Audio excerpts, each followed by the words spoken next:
बढ़ते हैं अगली तीसरी बड़ी खबर की ओर। उत्तर प्रदेश की राजनीति में समाजवादी पार्टी का पीडीए फार्मूला यानी पिछड़ा, दलित और अल्पसंख्यक वर्ग तेजी से प्रभाव दिखा रहा है। 2022 विधानसभा चुनाव के बाद बैकफुट पर आई सपा ने 2024 के लोकसभा चुनाव में इस फार्मूले के दम पर मजबूत वापसी की और पंचायत व विधानसभा चुनाव से पहले इसी वर्ग पर फोकस और बढ़ा दिया है।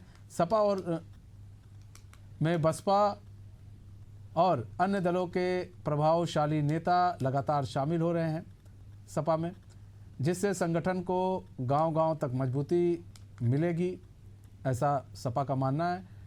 शाक्य सैनी, प्रजापति, राजभर कुशवाहा जैसे पिछड़े वर्ग और सरोज जाटव खटीक जैसे दलित वर्ग पर पार्टी खास रणनीति से काम कर रही है। बीजेपी के खिलाफ सत्ता विरोधी लहर और बसपा के गिरते जनाधार का फायदा उठाने की कोशिश भी साफ नजर आ रही है।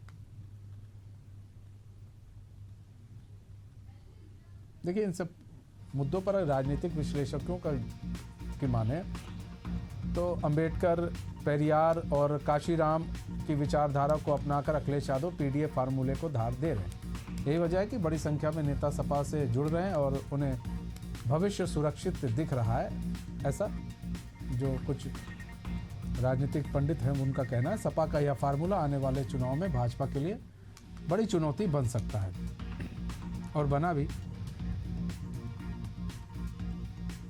शिवेश मिश्रा हमारे साथ, हमारे संवाददाता लाइव जुड़ चुके हैं पूरी जानकारी के साथ।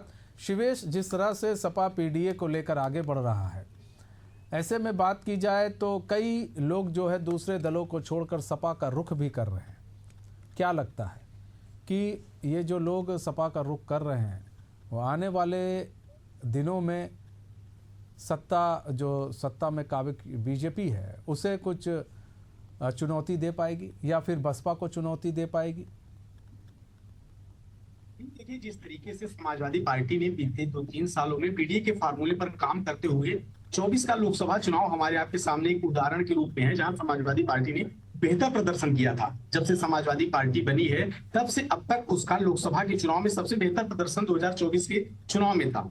इसके पीछे का एक बड़ा कारण पीडीए को माना गया, जिसको लेकर अखिलेश यादव 2022 के विधानसभा चुनाव के बाद से चले हैं, क्योंकि पीडीए के ही फार्मूले पर अखिलेश यादव जहां भी जा रहे हैं बातचीत कर रहे हैं और उनका कहना है कि पीडीए के ही फार्मूले पर हम 27 का चुनाव लड़ेंगे। इस बीच एक बड़ी चीज जो देखने वाली है कि अखिलेश यादव के ऊपर जब 2012 में वो मुख्यमंत्री बने तब से लेकर एक दाग लगा हुआ था कि वो अपने बल पर मुलायम सिंह के नेतृत्व के बाद कोई चुनाव नहीं जीत पाए हैं। इसके बाद 24 के लोकसभा चुनाव में जिस तरीके से समाजवादी पार्टी ने अखिलेश यादव के नेतृत्व में प्रदर्शन किया, 37 सीटें समाजवादी पार्टी ने जीती और 6 सीटें कांग्रेस ने जीती। इसके पीछे का एक मुख्य कारण देखा गया, जो अखिलेश यादव पीडीए को लेकर आगे चलने की बात कह रहे थे और अक्सर अखिलेश यादव मीडिया से बातचीत में और अपनी प्रेस कॉन्फ्रेंस के दौरान ये कहते रहते हैं कि वो आगे भी पीडीए के फॉर्मूले पर ही काम करेंगे और जो पीड़ित हैं, शोषित हैं, दलित हैं, उनके लिए वो आवाज बनते रहेंगे।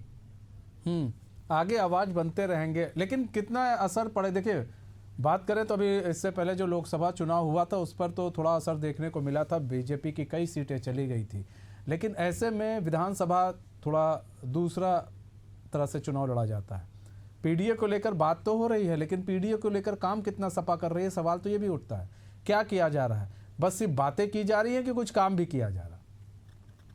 जिस तरीके से देखिए, अक्सर बात अभी तक तो बात की है, कुछ लोगों तक अगर मदद भी पीडीए के जरिए इन्होंने पहुंचाई है तो उसका असर इन्हें 24 के चुनाव में दिखा। लेकिन अब पीडीए को लेकर बात कर रहे हैं तो एक बड़ा कारण इसके पीछे देखा जा रहा है कि बसपा जिस तरीके से धीरे धीरे अब राजनीति में बसपा की सक्रियता कम हो रही है और भाजपा को लेकर एक एंटी इनकम्बेंसी है, तो पीडीए के जो नेता है वो अपने लोगों को लेकर आवाज भी उठा रहे हैं, समाजवादी पार्टी में भी बातें रख रहे हैं। इन्हीं सब मुद्दों को लेकर अखिलेश यादव भी पीडीए का राग अलाप रहे हैं। उनका कहना है कि हम पीडीए की बात उठाते रहेंगे, पीडीए के लोगों की मदद करते रहेंगे, तो ये इसी पीडीए के सहारे हम 27 में सरकार बना पाएंगे। ठीक है, बहुत बहुत धन्यवाद शिवेश हमारे साथ जुड़ने के लिए।